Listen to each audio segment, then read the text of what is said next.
we're bringing you all you need to succeed in the real estate business. It's Spilling the LT, brought to you by Lawyers Title, telling you what it's really like to work in real estate. Hi, and welcome back to Spilling the Tea. My name is Lisa Schulgen, and I am the Director of Education and one of the attorneys at Lawyers Title. And we're so glad you joined us today because we are going to be bringing you some more great information about everything you need to know real estate. And I also have with us today from our Fort Worth office, Jennifer Chandler. And I'm going to throw it over to you and let you introduce our guest. Okay. Well, thank you, Lisa. My name is Jennifer Chandler. I work for Lawyers Title in Fort Worth. And this is Noel Boggs. And she's a realtor at Keller Williams in Fort Worth. And I met Noel a couple of months ago. And I think she has a fascinating story, so I'm just going to ask her some questions about her story. Sounds good. Tell us a little bit first about your background, how you got into real estate, what you were doing before. Okay, so when I graduated from college, I graduated with a degree in music education. And so I was actually a choir teacher for 6.5 years. And then I decided I wanted to do more. And so I became an assistant principal, and I did that for 4 years. And then it just kind of it was an emotional toll. I ended up taking 3 kids from the high school while I was an assistant principal and raising them as my own. And so just became heavy and became a lot. And so I ended up leaving education entirely. And then, life changes, divorce happened. I went back into education. And with the divorce, I couldn't afford to just be a teacher. Sure. Like I just didn't make enough. So then I was like, well, I could do real estate on the side. And here I am doing it full time. Interesting how that happens, right? Right? And you're enjoying it. You've been very successful. I love it. Yeah. I love it. And so I know you've been doing real estate for a year and 11 weeks, Yep. right? A year and 11 weeks. Yep. And like I said, you've been successful. So tell me how you have gone about getting your clients, how you found your success. So when I first started, it was a little bit different because I was doing it part-time. I was a dual career agent. And so I was at work during the day in the school building. And then I was trying to, lead gen and market in the evenings. And that was hard. But so it really started out as just like my sphere of influence, just people that I know. My very first client was the principal secretary at my school. And so that, and then from there, I ended up selling her grandfather's house just recently. And so, that's how it got started. But from there, I could just really via trial and error, I found out that I was, I left education. I came into, real estate full time, and I was missing a purpose. Okay, I'm selling real estate, but am I just a salesperson? I didn't want to just be a salesperson. And so I was like, how can I get that same rewarding feeling from, real estate that I got when I was in education, pouring into kids, pouring into families. Right. And so from there, I just decided, I'm really fun. I'm fun in a bed. We've only met, but you seem really fun. And I just I like to get together and do silly things and with my kids. And, I needed a way to meld the two because I am a single mom. So I needed a way to bring them together somehow where I can spend time with my kids and do my job and meet people without being away from them. And so I just decided that I was going to start doing an event every month for families. And so, and then you're working with the people that you like to work with, right? You're working with people that have something in common already. They already have kids. They already have a family. And those people buy houses or they want a house for their family. And sometimes they sell when they got to upgrade because they have one on the way or whatever. So you're in those circles with people that are in the same kind of phase of life as you, and it's already a way to relate to them. And then you're giving back as well. So we did a client appreciation party this past Saturday. It was really fun. Tell us about some of the ones you've got planned for the future, like some of the mystery date ones. Yeah. Some of the really exciting, crazy ideas. So I used to be a teacher. So we just do fun things. We have to engage people all the time, right? The kids, and they're hard to keep their attention. So one of the things that I really like to do is I like to be creative. I like to come up with wild and crazy ideas. So one of the things that I'm doing is I'm going to do a murder mystery date night where the parents can come, and we've got boxes for them with their entire murder mystery kit, and we send them on their way. They bring their kids. We've got movie night with popcorn and whatever else and games for the kids. And the kids can stay, and then they don't have to worry about a babysitter. Right. They don't have to pay for a date night, and it's all free because of business partners like y'all. And so they just come and they have a good time. And then, for me, it's bigger than just meeting people. It's, families doing things together and building memories together, couples doing things together and building that, companionship back up for free. I've removed every excuse. So now these families can flourish. And I meet people all the time that are, oh, hey, by the way, I need some of my house, or we've got another one on the way. Like, yeah. Like one person I met at the party this past weekend was a contractor. I need some contracting work. Yeah. There you go. It's just like making connections with people. That's all it is talking to people. And Keller Williams is amazing and supports me in like everything that I do. And so they're actually letting me, for my client appreciation event, I used part of the building for free. It didn't cost me anything to use that building. And we had Santa pictures and we had family holiday pictures, and it was fun. And then I'm also turning the 2 back rooms into an escape room later. Oh my gosh. Yeah, later this year. And the contractor that was there, and I had a lender there, I had lawyer's title there. They're all helping me build it, come up with ideas. They're going to pull in people to attract people to it. And we're all just, working together really to pour into the community. And that's what it's about. And it was really fun. I met some really great people. It was really, really fun. I enjoyed it immensely. I look forward to doing it every month. I also know you do a lot of door knocking. I do. So tell us the process of the door knocking.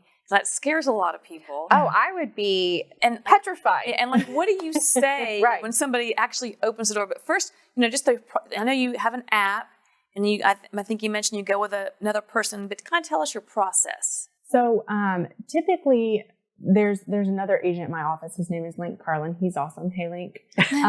He's amazing. But he's the one that got me into door knocking. And I was kind of like, oh, what is this? Like, I don't want to do this. But I was, I have a family to feed, so I'll do whatever. And so at first, we started out doing the typical things like, hey, we sold this house in this neighborhood in, 2 hours, whatever it was in this market, right? Sold it in 2 hours for $40,000 over asking. Nonsense, right? And we would just go and advertise the business we already had going. Have you considered selling your home? And that still didn't come super natural. That works for some people, but it wasn't really genuine from me. Like, I was excited about it, but like, I kept envisioning, like, if somebody knocked on my door, I don't care about the house that sold down the street. What do I care about? Like, what can you offer me? And at Keller Williams, they, push, they don't push, but they suggest coming from contribution at all times. Like, we're here to provide a service, whether it's you need a real estate service now or you just need something else now, we provide that service. And so for me, I went and like, okay, what do I want to hear about? And that's what sparked the entire event. So sometimes I'll go and I'll door knock and be like, hey, I have this event. Here's an invite. Scan the QR code to register so that I know who's coming. And then they've got a face with the name, and it's not just like a random flyer on that door that's like, somebody came and threw trash on my porch again. Right. Do I even know who's throwing this event, and do I really want to go? Right. Then they know who you are. Right. And, I always lead with, I'm a former educator in the district. I typically only door knock in my neighborhood unless I'm going with somebody else to let them shadow me or show them the ropes or whatever else I'm doing. I typically just do it in my community. Mm-hmm. And so, hey, I'm a former educator in the district. I'm having an event. I'm now in real estate. Scan the QR code. This is what's going to be there. I go all out. I bought a bounce house recently. Like, I'm in it. Like, this is no joke. I'm in it. And so, I have pictures of the last event that I did on that flyer where, hey, this is what we have going on. Sometimes, if I really truly have a buyer, I'll go and I'll knock and be like, hey, got a buyer really desperate to get in this neighborhood. It's a cutthroat market. Have you considered selling? Do you know any of your neighbors that have considered selling? But to me, that's a service that above and beyond service that I provide for my buyers. Like, in this kind of market, you got to think outside of the box. And some people aren't willing to pound the pavement and ask the questions. And so you're willing to do that. Yeah. And I've had success in that, my buyer didn't end up buying that house, but we did get them a buyer, and we were able to list their house and sell it for them very quickly and without any, headache on their end. So it just depends on what your reason is, but you can't have a reason. You can't knock on a door and say, I need a house to sell, or I need a house for my buyer to buy. You cannot approach a door with the idea of it being about you. You have to approach that door and say, hey, I can help you meet your real estate goals while also helping somebody else, but I'm also here to provide a service. Sometimes it's not real estate related at all. Sometimes, if you're not throwing events yourself, go on the Dallas or Fort Worth website and, find out what events are happening and say, hey, here are all the free events happening in Fort Worth that your family might want to attend. And maybe on the backside, have something that, hey, here's what the market's doing, Another Keller Williams agent, Rachel Adams-Lee, she does that. She has 2 sides to her flyers, and it's one about real estate and the other is contribution. But you can't just knock on a door and say, hey, you want to sell your house? That's weird. Yeah. That's weird. Well, I love the fact too that you, we were talking before about finding a way to just talk with people and connect with people. And it sounds like you have really found your groove because there's things that are important to you and you've connected with people that have those same interests. Yeah. And so it's genuine because it's real to me. Now, I know people that are big into sports, and so they might be like the sports announcer at an event or something, and that's how they connect with people. Or they might throw a tournament. That's how they connect with people. I love that idea. It's just different ideas, whatever is true to you. But the goal is to serve people and talk to them. And then when you do that, you get business. That's how it works. So in my mind, I'm thinking, oh my gosh, I love the idea of connecting with people and finding a common interest, but still it seems so intimidating to me to knock on that door and just talk to anybody. Like, how do you build up your confidence? I mean, do you practice what you say, or like how do you actually get to that point? I do. I practice a little bit. I don't practice as much as I should. Well, things probably just come pretty naturally to you. And there are people that it does come naturally for. And I could start up a conversation with that wall over there, like no problem. Yeah. And some people they really need to know what, they're going to say. And so for me, I practice a little bit. But I really just practice like, okay, what is my purpose? And then as I'm going up to the door, because it's discouraging. You go up to the door and somebody is like, I don't want to sell my house. And they slam the door in your face. And you're just like, well, I'm a person too. Like, geez. I'm surprised they even answered the door. Some of them don't. And some you just leave that flyer there, and then they call you later.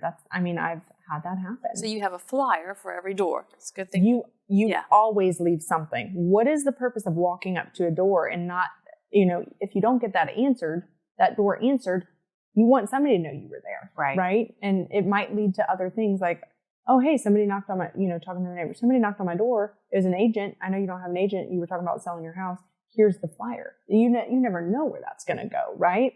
And so, but the main thing is you have to have a purpose for that. And then after you've had the door slammed on your face 3, 4, 20 times, right? Because I've knocked over 200 doors in a day.